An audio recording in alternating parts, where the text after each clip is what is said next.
Media ಮಾಹಿತಿ ಚಾನೆಲ್ನ ಪ್ರೀತಿಯ ಸ್ನೇಹ ಬಳಗಕ್ಕೆಲ್ಲ ಮತ್ತೊಂದು ಹೊಸ ವಿಡಿಯೋಕ್ಕೆ ಆತ್ಮೀಯವಾದಂತಹ ಸ್ವಾಗತ. ಸ್ನೇಹಿತರೆ, ಈಗಾಗಲೇ ಸುಮಾರು 3 ತಿಂಗಳುಗಳಿಂದ ಕಾಯ್ತಾ ಇದ್ದಂತಹ ಈ ಒಂದು ಗೃಹಲಕ್ಷ್ಮಿ ಯೋಜನೆಯ ಹಣ ಏನಿದೆ ಅದರದ್ದು 12ನೇ ಕಂತಿನ ಹಣ ನಿನ್ನೆ ಅಂದರೆ 7ನೇ ತಾರೀಕಿಗೆ ಬಹಳಷ್ಟು ಗೃಹಿಣಿಯರ ಖಾತೆಗಳಿಗೆ ಜಮೆ ಆಗಿದೆ. ಆದರೆ ಎಲ್ಲ ಫಲಾನುಭವಿಗಳಿಗೆ ಅಂದರೆ ಎಲ್ಲ ಗೃಹಲಕ್ಷ್ಮಿ ಯೋಜನೆಯ ಫಲಾನುಭವಿಗಳಿಗೆ ಈ ಒಂದು 12ನೇ ಕಂತಿನ ಹಣ ಜಮೆ ಆಗಿರುವುದಿಲ್ಲ. ಹಾಗಾದರೆ ಸ್ನೇಹಿತರೆ, ಈ ಬಗ್ಗೆ ಏನು ವಿಷಯ ಅನ್ನೋದ್ರ ಬಗ್ಗೆ ಮಾಹಿತಿ ತಿಳ್ಕೊಳ್ಳೋಣ. ಸ್ನೇಹಿತರೆ, ಯಾರೆಲ್ಲ ಈವರೆಗೂ ನಮ್ಮ ಈ ಚಾನೆಲ್ನ ಸಬ್ಸ್ಕ್ರೈಬ್ ಮಾಡ್ಕೊಂಡಿಲ್ಲವೋ ಈಗಲೇ ಸಬ್ಸ್ಕ್ರೈಬ್ ಮಾಡಿಕೊಂಡು ಬೆಲ್ ಬಟನ್ನ ಪ್ರೆಸ್ ಮಾಡ್ಕೊಳ್ಳಿ. ಹಾಗೂ ಬರ್ತಾ ಇರತಕ್ಕಂತಹ ಹೊಸ ವಿಡಿಯೋಗಳನ್ನು ಲೈಕ್ ಮಾಡಿ, ಶೇರ್ ಮಾಡಿ ಹಾಗೂ ಕಮೆಂಟ್ನಲ್ಲಿ ನಿಮ್ಮ ಅಭಿಪ್ರಾಯಗಳನ್ನು ತಿಳಿಸಿ. ಸ್ನೇಹಿತರೆ, ಕೇಂದ್ರ ಸರ್ಕಾರ ಮತ್ತು ರಾಜ್ಯ ಸರ್ಕಾರಗಳಿಂದ ನೀಡ್ತಾ ಇರತಕ್ಕಂತಹ ಎಲ್ಲ ಸೌಲಭ್ಯಗಳು ಮತ್ತು ಯೋಜನೆಗಳ ಬಗ್ಗೆ ಸಂಪೂರ್ಣ ಮಾಹಿತಿಗಳನ್ನು ನೀವು ನಮ್ಮ ಈ ವಿಡಿಯೋಗಳಲ್ಲಿ ತಿಳ್ಕೋಬಹುದು. ಸ್ನೇಹಿತರೆ, 12ನೇ ಕಂತಿನ ಹಣ ಏನಿದೆ ಅದು ಬಹಳಷ್ಟು ಗೃಹಿಣಿಯರ ಖಾತೆಗಳಿಗೆ ಜಮೆ ಆದರೂ ಕೂಡ ಇನ್ನೂ ಸಾಕಷ್ಟು ಮಹಿಳೆಯರಿಗೆ ಅಂದರೆ ಗೃಹಿಣಿಯರಿಗೆ ಈ ಒಂದು 12ನೇ ಕಂತಿನ ಹಣ ಜಮೆ ಆಗುವುದು ಬಾಕಿ ಇದೆ. ಈ ಒಂದು ಲಕ್ಷ್ಮೀ ಹೆಬ್ಬಾಳ್ಕರ್ ಮೇಡಮ್ ಅವರು ಹೇಳಿರೋ ಪ್ರಕಾರ 12ನೇ ಕಂತಿನ ಹಣ 7ನೇ ತಾರೀಕಿಗೆ ಮತ್ತು 13ನೇ ಕಂತಿನ ಹಣ ಏನಿದೆ ಅದು 9ನೇ ತಾರೀಕಿಗೆ ಅಂದರೆ 2 ದಿನಗಳ ಅಂತರದಲ್ಲಿ 2 ಕಂತುಗಳ ಹಣವನ್ನು ಗೃಹಿಣಿಯರ ಖಾತೆಗಳಿಗೆ ಜಮೆ ಮಾಡಲಾಗುತ್ತೆ ಅನ್ನುವಂತಹ ಒಂದು ಖಚಿತವಾದಂತಹ ಮಾಹಿತಿಯನ್ನು ನೀಡಿದರು. ಈಗಾಗಲೇ ಆರ್ಥಿಕ ಇಲಾಖೆಯಿಂದ ಹಣ ಕೂಡ ಈ ಬಗ್ಗೆ ಬಿಡುಗಡೆ ಆಗಿದ್ದು ಗೃಹಿಣಿಯರ ಖಾತೆಗಳಿಗೆ ಹಣವನ್ನು ಜಮೆ ಮಾಡಲೇ ಆಗಿದೆ ಅಂತ ಅವರು ಹೇಳಿದರು. ನಿನ್ನೆ ಬಹಳಷ್ಟು ಜನ ಮಹಿಳೆಯರ ಖಾತೆಗಳಿಗೆ ಜಮೆ ಆಗದೇ ಇದ್ದರೂ ಕೂಡ ಇವತ್ತಿನ ದಿನದಲ್ಲಿ ಬಹಳಷ್ಟು ಮಹಿಳೆಯರಿಗೆ ಅಂದರೆ ಗೃಹಿಣಿಯರಿಗೆ ಅವರ ಖಾತೆಗಳಿಗೆ ಈ ಒಂದು 12ನೇ ಕಂತಿನ ಹಣ ಜಮೆ ಆಗಬಹುದು ಅಂತ ಅಂದ್ಕೊಂಡಿದ್ವಿ. ಆದರೆ ಈ ಬಗ್ಗೆ ಯಾವುದೇ ಒಂದು ಮಾಹಿತಿ ಇಲ್ಲಿ ನಮಗೆ ದೊರೆತಿಲ್ಲ. ಇನ್ನು ಸ್ನೇಹಿತರೆ, ನಾಳೆ 9ನೇ ತಾರೀಕು ಅಂದರೆ 9ನೇ ತಾರೀಕಿಗೆ ಲಕ್ಷ್ಮೀ ಹೆಬ್ಬಾಳ್ಕರ್ ಮೇಡಮ್ ಅವರು ಹೇಳಿರೋ ಪ್ರಕಾರ 13ನೇ ಕಂತಿನ ಹಣ ಏನಿದೆ ಅದು 2,000 ರೂಪಾಯಿ ಗೃಹಿಣಿಯರ ಖಾತೆಗಳಿಗೆ ಜಮೆ ಆಗಬೇಕು. ಅಂದರೆ 12ನೇ ಕಂತಿನ ಹಣ ಈ ನಿನ್ನೆ ಯಾರಿಗೆಲ್ಲ ಜಮೆ ಆಗಿದೆ ಅವರಿಗೆ 13ನೇ ಕಂತಿನ ಹಣ ಏನಿದೆ ಅದು ನಾಳೆಗೆ ಅಂದರೆ 9ನೇ ತಾರೀಕಿಗೆ ಜಮೆ ಆಗಬೇಕು.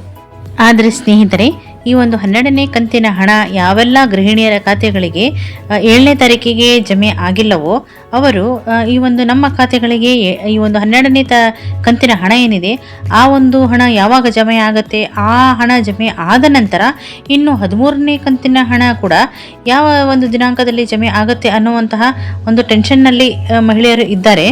ಆದರೆ ಸ್ನೇಹಿತರೆ, ಈಗಾಗಲೇ ಲಕ್ಷ್ಮೀ ಹೆಬ್ಬಾಳ್ಕರ್ ಮೇಡಮ್ ಅವರು ಹೇಳಿರೋ ಪ್ರಕಾರ 7ನೇ ತಾರೀಕಿಗೆ ಕರ್ನಾಟಕದಲ್ಲಿ ಇರತಕ್ಕಂತಹ ಪ್ರತಿಯೊಬ್ಬ ಗೃಹಲಕ್ಷ್ಮಿ ಯೋಜನೆಯ ಫಲಾನುಭವಿಗಳಿಗೆ 12ನೇ ಕಂತಿನ ಹಣ ಜಮೆ ಆಗಬೇಕಾಗಿತ್ತು. ಆದರೆ ಇಲ್ಲಿ ಅವರು ಹೇಳ್ತಾ ಇರೋದು ನೋಡಿದರೆ ಈಗೊಂದು ಪ್ರೊಸೆಸ್ನಲ್ಲಿ ಟೈಮ್ ತಗೊಳುತ್ತೆ, ಹೀಗಾಗಿ ಸ್ವಲ್ಪ ಜನಗಳ ಖಾತೆಗಳಿಗೆ ಇನ್ನೂ ಹಣ ಜಮೆ ಆಗಬೇಕಾಗಿರುವುದು ಬಾಕಿ ಇದೆ ಅನ್ನುವಂತಹ ಮಾತನ್ನು ಹೇಳ್ತಾರೆ. ಇನ್ನು 12ನೇ ಕಂತಿನ ಹಣದಂತೆಯೇ 13ನೇ ಕಂತಿನ ಹಣ ಅಂದರೆ ನಾಳೆ 9ನೇ ತಾರೀಕಿಗೆ 13ನೇ ಕಂತಿನ ಹಣ ಏನಿದೆ ಅದು ಜಮೆ ಆಗಬೇಕಾಗಿರೋದು ಅದು ಕೂಡ ಈ ಒಂದು 12ನೇ ಕಂತಿನಂತೆಯೇ ಕೆಲವೊಂದಿಷ್ಟು ಗೃಹಲಕ್ಷ್ಮಿಯರಿಗೆ ಅಂದರೆ ಗೃಹಿಣಿಯರಿಗೆ ಮಾತ್ರ ಜಮೆಯಾಗಿ ಇನ್ನೂ ಕೆಲವೊಂದಿಷ್ಟು ಗೃಹಿಣಿಯರ ಖಾತೆಗಳಿಗೆ ಜಮೆ ಆಗದೇ ಇರುತ್ತಾ ಅನ್ನುವಂಥ ಪ್ರಶ್ನೆ ಕೂಡ ಎಲ್ಲ ಗೃಹಿಣಿಯರಲ್ಲಿ ಮೂಡ್ತಾ ಇದೆ. ಹಾಗಾಗಿ ಸ್ನೇಹಿತರೆ, ಈ ಒಂದು ಗೃಹಲಕ್ಷ್ಮಿ ಯೋಜನೆಯ 12 ಮತ್ತು 13ನೇ ಕಂತಿನ ಜಮಾವಣೆಯ ಬಗ್ಗೆ ಈ ಒಂದು ಸರ್ಕಾರದವರು ನಮ್ಮ ಗೃಹಿಣಿಯರಲ್ಲಿ ಗೊಂದಲವನ್ನುಂಟು ಮಾಡಿದ್ದಾರೆ ಅಂತ ಅನಿಸ್ತಾ ಇದೆ. ಈಗಾಗಲೇ ಸುಮಾರು 3 ತಿಂಗಳುಗಳಿಂದ ಈ ಒಂದು 12 ಮತ್ತು 13ನೇ ಕಂತಿನ ಪೆಂಡಿಂಗ್ ಹಣಕ್ಕಾಗಿ ಎಲ್ಲ ಗೃಹಿಣಿಯರು ಕಾಯ್ತಾ ಇದ್ದಾರೆ. ಹೀಗಾಗಿ ಮೊದಲೇ ಈ ಒಂದು ಹಬ್ಬ ಹರಿದಿನಗಳ ದಿನಗಳಲ್ಲಿ ಗೃಹಲಕ್ಷ್ಮಿ ಯೋಜನೆಯ ಹಣ ಬರದೇ ಇರೋದು, ಪೆಂಡಿಂಗ್ನಲ್ಲಿ ಇರೋದು ಅವರಿಗೆ ಬೇಜಾರನ್ನು ಉಂಟು ಮಾಡಿರುವಂತಹ ಸಂದರ್ಭದಲ್ಲಿ 12ನೇ ಕಂತಿನ ಹಣ ಬಿಡುಗಡೆ ಆಗಿಯೂ ಕೂಡ ಕೆಲವೊಂದಿಷ್ಟು ಜನಗಳಿಗೆ ಮಾತ್ರ ಅದು ಜಮೆ ಆಗಿದೆ. ಇನ್ನೂ ಕೆಲವೊಂದಿಷ್ಟು ಜನಗಳಿಗೆ ಗೃಹಿಣಿಯರಿಗೆ ಅವರ ಖಾತೆಗಳಿಗೆ ಈ ಒಂದು ಹಣ ಜಮೆ ಆಗದೇ ಇರುವುದು ಒಂದು ಗೃಹಿಣಿಯರಲ್ಲಿ ಅಸಮಾಧಾನವನ್ನುಂಟು ಮಾಡಿದೆ. ಸ್ನೇಹಿತರೆ, ಯಾರ ಖಾತೆಗೆಲ್ಲ ಈಗಾಗಲೇ 12ನೇ ಕಂತಿನ ಹಣ ಜಮೆ ಆಗಿದೆ ಹಾಗೂ ಯಾರ ಖಾತೆಗಳಿಗೆಲ್ಲ 12ನೇ ಕಂತಿನ ಹಣ ಜಮೆ ಆಗಿಲ್ಲ ಅನ್ನೋದ್ರ ಬಗ್ಗೆ ನಿಮ್ಮ ಕಮೆಂಟ್ನಲ್ಲಿ ನೀವು ತಿಳಿಸಿ.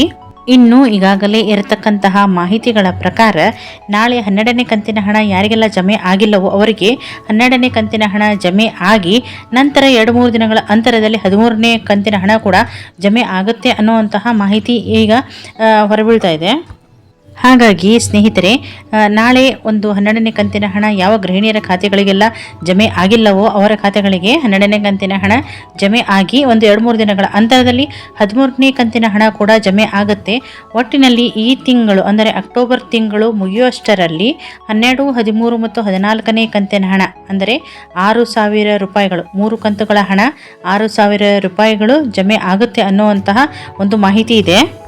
ಏನೇ ಆದರೂ ಸ್ನೇಹಿತರೆ, ನಮ್ಮ ಕರ್ನಾಟಕ ಸರ್ಕಾರದವರು ಈಗಾಗಲೇ ಅಸಮಾಧಾನವಾಗಿರ್ತಕ್ಕಂತಹ ಗೃಹಿಣಿಯರ ಖಾತೆಗಳಿಗೆ 12ನೇ ಕಂತಿನ ಹಣವನ್ನು ಜೊತೆಗೆ 13ನೇ ಕಂತಿನ ಹಣವನ್ನು ಕೂಡ ಹಾಕಿ ಒಂದು ಸಮಾಧಾನ ಪಡಿಸಬೇಕು. ಇದು ಎಲ್ಲರಿಗೂ ಕೂಡ ಒಂದು ಖುಷಿಯನ್ನು ತಂದುಕೊಡುತ್ತೆ, ಹಬ್ಬವನ್ನು ವಿಜೃಂಭಣೆಯಿಂದ ಆಚರಿಸಲಿಕ್ಕೆ ಅನುಕೂಲ ಆಗುತ್ತೆ ಅನ್ನುವಂತಹ ಮಾಹಿತಿಯನ್ನು ಹೇಳ್ತಾ ನಾಳೆ ಆಗ್ತಾ ಇರ್ತಕ್ಕಂತಹ ಕಂತುಗಳ ಜಮಾವಣೆಯ ಬಗ್ಗೆ ಕಾದು ನೋಡೋಣ ಸ್ನೇಹಿತರೆ. ನಮ್ಮ ಈ ಚಾನೆಲ್ನಲ್ಲಿ ಬರ್ತಾ ಇರ್ತಕ್ಕಂತಹ ವಿಡಿಯೋಗಳನ್ನು ತಪ್ಪದೇ ನೋಡಿ ನಮ್ಮ ಚಾನೆಲನ್ನು ಸಪೋರ್ಟ್ ಮಾಡಿ.